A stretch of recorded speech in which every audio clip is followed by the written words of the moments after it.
আপনি শেষ কবে তাফাক্কুর করছেন? আপনি শেষ কবে চিন্তা গবেষণা করছেন? আপনি শেষ কবে আল্লাহ তাআলা এবং আল্লাহ তাআলার সৃষ্টি নিয়ে অথবা কোনো সুন্দর কোনো বিষয় নিয়ে চিন্তা গবেষণা করছেন? নতুন কিছু উদ্ভাবন করার জন্য চিন্তা করছেন? গতকালকে করছেন? পরশু করছেন? গত সপ্তাহে করছেন? নাকি গত অনেকটা সময় ধরে আপনার এমন কোনো কিছুই করা হয়নি, তাফাক্কুর করা হয়নি? দেখেন, আমরা আমাদের জীবনের অন্যান্য কাজগুলোকে যেভাবে প্রায়োরিটি দেই, তাফাক্কুর করা বা চিন্তা গবেষণা করা, একদম নীরব হয়ে থাকাটাকে আমরা অনেক সময় গুরুত্ব দেই না।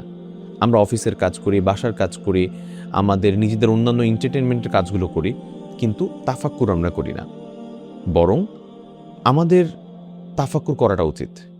ইবনুল কাইয়িম রাহমাতুল্লাহি আলাইহি বলেছেন যে সারা রাতের ইবাদতের চেয়েও উত্তম হচ্ছে ১ ঘন্টার তাফাক্কুর বা চিন্তা গবেষণা করা। নিশ্চয়ই এর পেছনে কোনো কারণ আছে যার জন্য উনি এই কথাটা বলেছেন।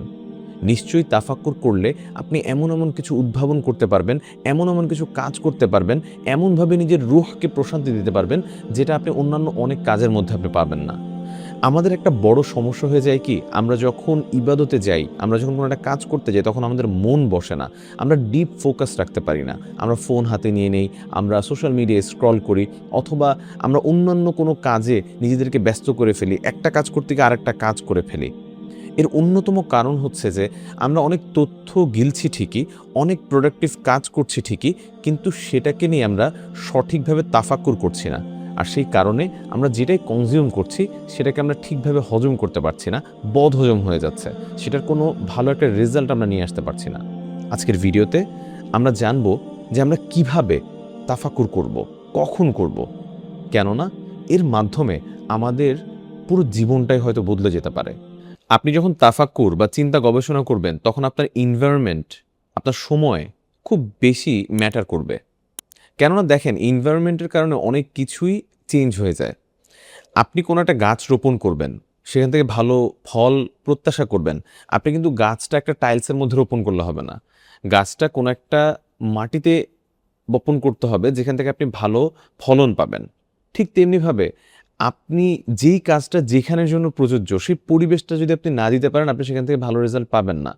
আপনি যদি ভালো একজন খেলোয়াড় হতে চান, আপনি বাসায় বসে টুংটাং যত প্র্যাকটিসই করেন না কেন, আপনি কিন্তু ভালো রেজাল্ট পাবেন না। আপনাকে ভালো একজন কোচের কাছে যেতে হবে। আপনাকে সেই স্পোর্টস পরিবেশের মধ্যে আপনাকে যেতে হবে। তারপরেই আপনি ভালো একজন খেলোয়াড় হতে পারবেন। আপনি একবার চিন্তা করে দেখেন, আপনি বাসায় যখন নামাজ পড়েন আর আপনি যখন মসজিদে যেয়ে নামাজ পড়েন, সেটার মধ্যে গিয়ে অনেক বড় একটা পার্থক্য থাকে না? আপনি কি একটা ভালো ফিল করেন না? অথবা কোনো একটা দিনী পরিবেশে গেলে আপনি কি ঘরে ইবাদতের চেয়ে একটা ভালো ফিল আপনি করেন না যে একটা দিনী পরিবেশে গেলে? আপনি একটা মার্কেটের মধ্যে নামাজ পড়ে দেখেন, বা আপনি কোনো একটা কাজের মাঝে নামাজ পড়ে দেখেন, আর আপনি একটা মসজিদে যেয়ে নামাজ পড়ে দেখেন, বা একটা দিনী পরিবেশে যেয়ে নামাজ পড়ে দেখেন, বিরাট একটা পার্থক্য থাকে। আমরা যারা ফিটনেস নিয়ে কাজ করতে চাই বা করি, আমরা কিন্তু একা একা যতই চেষ্টা করি, অনেক সময় অনেক কিছু রেজাল্ট ভালোভাবে চলে আসে না, বেশিরভাগ সময় আসে না। কিন্তু যে ছেলেটা জিমে যায়, যে একটা পরিবেশের মধ্যে থাকে, তখন কিন্তু সে তার রেজাল্টটা, প্রত্যাশিত রেজাল্টটা সে পেয়ে থাকে। তাই আমি বলবো যে এনভায়রনমেন্ট এবং সময় খুব বেশি ডিপেন্ড করে তাফাক্কুর এবং চিন্তা গবেষণার জন্য।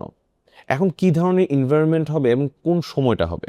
যদি আমি প্রথমে সময়ের কথা বলি, তাহলে যেহেতু তাফাক্কুরের জন্য আমাদেরকে খুবই নীরব একটা সময়ের প্রয়োজনীয়তা পড়ে, এই নীরব সময়টা আমাদের দৈনন্দিন ব্যস্ততার মধ্যে শুধুমাত্র ২ টা সময় আমরা হয়তোবা পেতে পারি। একটা হচ্ছে ফজরের পর, সকালের দিকে, আরেকটা হচ্ছে রাতে ঘুমানোর পূর্বে। কেন ফজরের পর? কারণ তখন কিন্তু অনেক কিছুই, পৃথিবীর অনেক কিছুই এখনো তখন জেগে ওঠেনি, এবং আপনার মাইন্ডটাও ফ্রেশ থাকে। নতুন কোনো কিছু আপনার ভেতরে ইনপুট হচ্ছে না এই মুহূর্তে। আপনি সারারাত ঘুমানোর পরে একটা ফ্রেশ একটা মাইন্ড নিয়ে আপনি সকালে উঠেছেন, নামাজ পড়েছেন। আপনার সেই সময়টা আপনার নিজস্ব একটা সময় থাকে যখন আপনি এই তাফাক্কুর বা চিন্তা গবেষণাটা করতে পারেন। আপনাকে এমন যে ০.৫ ঘন্টা বা ১ ঘন্টা করতে হবে চিন্তা গবেষণা, ঠিক তেমন না। আপনি অল্প কিছুক্ষণ করেন, ৫ মিনিট করেন, ১০ মিনিট করেন, অল্প কিছুক্ষণ করেন। এবং একটা জিনিস মনে রাখবেন, যে কোনো কাজ শুরুর ক্ষেত্রে অল্প অল্প করে শুরু করতে হয়। প্রথমেই যদি আপনি খুব বেশি প্রেশার নিয়ে নেন, আপনি যদি অনেক বেশি ৩০ মিনিট ৪০ মিনিট ধরে আপনি তাফাক্কুর করার চেষ্টা করেন, তখন এটা আপনার জন্য একটা প্রেশার হয়ে যাবে। তখন আপনি তাফাক্কুর বা চিন্তা গবেষণা আপনি করতে পারবেন না। তাই অল্প করে শুরু করতে হবে। তাই সকালের একটা সময়ের পরে আপনি আরেকটা কাজ করতে পারেন। যদি সকালে আপনি করতে না পারেন বা আপনার হাতে যদি সময় থাকে, আপনি রাতে ঘুমানোর পূর্বে করবেন। কেননা রাতে ঘুমানোর পূর্বে আপনি সব কাজ আপনার ক্লোজ করে ফেলেছেন। আপনি এখন একটা ভালো একটা মন নিয়ে আপনি ঘুমাতে যাবেন। সকাল থেকে আপনি যে তথ্যগুলো নিজের মধ্যে আপনি নিয়েছেন, সেটাকে নিয়ে আপনি চিন্তা গবেষণা করবেন। তারপরে আপনার আরও আদার্স বিষয়গুলো নিয়ে আপনি চিন্তা গবেষণা করবেন। আপনি আপনার সৃষ্টিকর্তাকে নিয়ে চিন্তা গবেষণা করবেন। সৃষ্টিকর্তার সৃষ্টি নিয়ে আপনি চিন্তা গবেষণা করবেন। তারপর আপনি ঘুমোতে যাবেন। অর্থাৎ ফজরের পর অথবা রাতে ঘুমানোর পূর্বে যে সময়টা, সেটাই হতে পারে পারফেক্ট সময় তাফাক্কুর বা চিন্তা গবেষণা করার জন্য। আর এনভায়রনমেন্ট কেমন হবে? খুব নীরব একটা এনভায়রনমেন্ট হলেই হবে। আপনি আপনার নিজের বাসাতেও হতে পারে, যেখানে খুব বেশি কোলাহল থাকবে না এবং যেখানে আপনি আপনার ফোনটাকে অবশ্যই দূরে রাখতে হবে। কেননা আপনি যখন তাফাক্কুর বা চিন্তা গবেষণা করছেন, তখন যেন আপনার ফোনের কোনো একটা আওয়াজ এসে আপনার সেই চিন্তা গবেষণার সময়টাকে নষ্ট করে দিতে না পারে। এবং এই চিন্তা গবেষণা করার সময় আপনার যা যা প্রয়োজন হবে, সেই জিনিসগুলো যেন আপনার হাতের কাছেই থাকে। কেননা সেটার জন্য যেন আপনাকে আবার বাহিরে যেতে না হয় বা অন্য কোনো কিছু যেন আপনাকে ডিস্ট্র্যাক্ট করতে না হয়। আপনি আপনার মাইন্ডকে ব্লক করে ফেলবেন যে এই সময়ে আপনি চিন্তা এবং গবেষণা করা ছাড়া আর কোনো কিছুই আপনি করবেন না।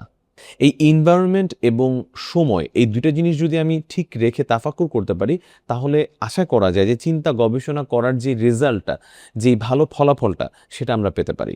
এবং মনে রাখতে হবে যে যখন আমাদের চারপাশ নিস্তব্ধ হবে, তখনই আমাদের নিজেদের ভেতরের যেই মানুষটা বা যেই বিষয়টাকে নিয়ে আমরা কাজ করতে যাচ্ছি, সেটা কথা বলা শুরু করবে। আচ্ছা, আমি বুঝলাম যে এই সময়টাতে আমাকে করতে হবে, এনভায়রনমেন্টটাও ঠিক হলো। এখন আমি তাফাক্কুরটা করব কি নিয়ে বা চিন্তা গবেষণা করব কি নিয়ে? যখন আপনি শুরু করবেন, শুরুতে আপনি অল্প কিছু পয়েন্ট নিয়ে আপনি শুরু করতে পারেন তাফাক্কুর বা চিন্তা গবেষণা করা, যেটা পরবর্তীতে আপনি অন্যান্য বিষয় নিয়েও আপনি তাফাক্কুর বা চিন্তা গবেষণা করতে পারেন। আপনার নিজের মতো করে আপনি সাজিয়ে নিতে পারেন। দেখেন, প্রথমে আপনি যেটা নিয়ে চিন্তা গবেষণা করতে পারেন, সেটা হচ্ছে যে আপনার সৃষ্টিকর্তাকে নিয়ে এবং সৃষ্টিকর্তার সৃষ্টিকে নিয়ে। আল্লাহ তাআলা আমাদের জন্য যে আসমান এবং জমিন সৃষ্টি করছেন, আপনি যদি আসমানের দিকে তাকিয়ে চিন্তা করেন যে এই আসমানে কত লক্ষ কোটি তারা, তারপরে চাঁদ, সূর্য এবং সূর্যের একটা নির্দিষ্ট সময় সে অস্ত যাচ্ছে, একটা নির্দিষ্ট সময় সে উদিত হচ্ছে। চাঁদ একটা নির্দিষ্ট সময়ে আসছে। চাঁদের উপর চিন্তা করে বা চাঁদকে ঠিক রেখে আরবি মাসগুলো গণনা হচ্ছে। তারপরে আপনার যে আসমানের যে মেঘগুলো, তা নিয়ে আপনি চিন্তা গবেষণা করতে পারেন এবং এর পেছনে যে বৈজ্ঞানিক যে ব্যাখ্যাগুলো, সেগুলো নিয়েও আপনি একটু ভাবতে পারেন যে এটা কি বৈজ্ঞানিক ব্যাখ্যা আছে এটার পিছে। যখন আপনি এই আসমান এবং জমিন নিয়ে আপনি চিন্তা গবেষণা করতেছেন, তখন আপনার মধ্যে আল্লাহ তাআলার প্রতি বিশ্বাসও অনেক বেশি বেড়ে যাবে। আপনার মধ্যে মনে হবে যে এগুলো তো সৃষ্টি ছাড়া কখনো হয় নাই। কেউ না কেউ তো এটাকে সৃষ্টি করেছে। তো যিনি সৃষ্টি করেছেন তিনি কত মহান এবং তার ক্ষমতা কত বেশি, তিনি কত শক্তিশালী। এবং আপনি যদি জমিনের কথা চিন্তা করেন, জমিনের থেকেই তো আমরা কত কিছু আমরা পাচ্ছি, যেটার মাধ্যমে আমরা আমাদের নিজেদের অপূর্ণতাগুলো আছে সেগুলোকে আমরা পূর্ণ করছি। অতএব প্রথমেই আপনি আসমান এবং জমিনে চিন্তা করতে পারেন। আসমান এবং জমিনে যা যা আছে সেই ধরনের সৃষ্টিগুলো নিয়ে আপনি চিন্তা করতে পারেন। যে কোনো একটা পশু পাখি প্রাণী, এগুলো নিয়ে চিন্তা করতে পারেন। গাছপালা সব কিছু নিয়ে আপনি আপনার চিন্তা গবেষণার মধ্যে নিজেকে নিয়ে আসতে পারেন। আল্লাহ তাআলাকে নিয়ে চিন্তা করতে পারেন, আল্লাহ তাআলার সৃষ্টি নিয়ে চিন্তা করতে পারেন। দ্বিতীয়ত, আপনি যা নিয়ে চিন্তা করতে পারেন তা হচ্ছে নিজের শরীর। আপনি দেখেন, আপনি অনেক সময় দেখবেন যারা ডাক্তার, তারা অনেক সময় এই দেহের যেই বিষয়গুলো আছে, সেগুলো নিয়ে যখন তারা জানার চেষ্টা করে, তখন তাদের অনেকেরই ঈমান বৃদ্ধি পেয়ে যায়। কারণ তারা দেখে যে এখানে কোনো ভুল নাই। প্রত্যেকটা মানুষকে আল্লাহ তাআলা যেভাবে সৃষ্টি করেছেন, এটার পিছে কত কিছু আল্লাহ তাআলা দিয়ে রেখেছেন। আমাদের ফুসফুস, আমাদের হৃদয়, আমাদের হাত, পা, আমাদের শরীরের অন্যান্য অঙ্গ-প্রত্যঙ্গ, কিভাবে সেগুলো পরিচালিত হচ্ছে এবং একটার কোনো একটা প্রবলেমস হলে সেটা কিভাবে সলিউশন করা হচ্ছে, কিভাবে একটার সাথে একটা জড়িত থাকছে একটা অঙ্গ-প্রত্যঙ্গের সাথে অন্য একটা অঙ্গ-প্রত্যঙ্গ। অতএব এগুলো নিয়েও যখন আপনি চিন্তা করবেন, তখন আপনার মধ্যে ঈমান বৃদ্ধি পাবে এবং আপনার মধ্যে চিন্তা গবেষণা করার মতো সক্ষমতাও বৃদ্ধি পাবে। কেননা আ যারাই বুদ্ধিমান, যারা প্র্যাগমেটিক মানুষ, তারা কিন্তু এই ব্যাপারগুলো নিয়ে চিন্তা গবেষণা করে যে আল্লাহ তাআলা আমাকে এই ইয়েটা দিয়েছেন, এই শরীরটা দিয়েছেন, এই শরীরটা কিভাবে পরিচালিত হচ্ছে, এই শরীরের কি নিডসগুলো আছে, সেগুলো আল্লাহ তাআলা আবার কিভাবে পূর্ণ করছেন। প্রত্যেকটা জিনিস একে অপরের সাথে কিভাবে যুক্ত থাকছে। এগুলো যখন আমরা চিন্তা গবেষণা করব, তখন আমাদের ঈমান বৃদ্ধি পাবে। আরও অনেক বেশি বুঝতে পারবো যে আমরা কিভাবে আল্লাহ তাআলা আমাদেরকে সৃষ্টি করেছেন এবং কিভাবে আমাদের কৃতজ্ঞ হওয়া উচিত আল্লাহ তাআলার প্রতি। এবং আমরা মৃত্যু নিয়ে চিন্তা করতে পারি। যখন আমরা মৃত্যু নিয়ে চিন্তা করব, তখন আমাদের মধ্য থেকে এই দুনিয়ার মোহ অনেক বেশি আমাদের মধ্য থেকে চলে যাবে। কেননা আমরা এই দুনিয়াতে যত অপরাধই করি না কেন, এই অপরাধের অন্যতম মূলে হচ্ছে যে আমাদের ভেতরে লোভ, এবং এর মধ্যে অন্যতম বড় লোভ হচ্ছে আমরা ভাবি যে আমরা দুনিয়াতে অনেক দিন বেঁচে থাকব। ওই মানুষটা যেহেতু 60 বছর বেঁচে ছিল, হয়তো আমিও তো 60 বছর বেঁচে থাকব। ওই মানুষটা 70 বছর বেঁচে ছিল, হয়তো আমিও তো 70 বছর বেঁচে থাকব। কিন্তু আমরা এটা বুঝি না যে এমন কোনো কিছু তো আবিষ্কার হয় নাই যেটার মাধ্যমে আমরা বুঝতে পারবো, প্রেডিক্ট করতে পারবো যে আমি আগামী 5 বছর পর্যন্ত বেঁচে থাকবো, আগামী 10 বছর পর্যন্ত বেঁচে থাকবো। অর্থাৎ এটা আমাদেরকে বুঝতে হবে যে আমরা যে কোনো সময় মরে যেতে পারি, এবং এই যে আমাদের এত লোভ করার কারণে আমরা যে ক্ষতিগুলো অন্যদের করছি, সেটা করার প্রেক্ষিতে আমরা আসলে আমাদের ক্ষতিটাই করছি। কেননা আমরা জানি না যে আমরা কখন মরে যাব, এবং যদি আমরা মরে যাই তখন এই সবগুলো জিনিস শেষ হয়ে যাবে, সব কিছু স্বাভাবিক হয়ে যাবে। আমরা যখন মরে যাব, অল্প কিছুদিন কিছু মানুষ হয়তো একটু কান্নাকাটি করবে, তারপরে কিন্তু সব কিছুই আবার স্বাভাবিক হয়ে যাবে। অর্থাৎ মৃত্যু নিয়ে যখন আমরা চিন্তা ভাবনা করব, তখন আমাদের মধ্যে উদারতা কাজ করবে, আমাদের মধ্যে দুনিয়ার প্রতি লোভ, দুনিয়ার প্রতি মোহ অনেক বেশি কমে যাবে। আর যদি আমরা এই 3টা বিষয় নিয়ে চিন্তা করতে পারি, সেটা যেমন আমাদেরকে উপকার করবে, এর পাশাপাশি আমরা আমাদের নিজেদের কোনো ব্যক্তিগত বিষয় নিয়েও তাফাক্কুর বা চিন্তা গবেষণা করতে পারি।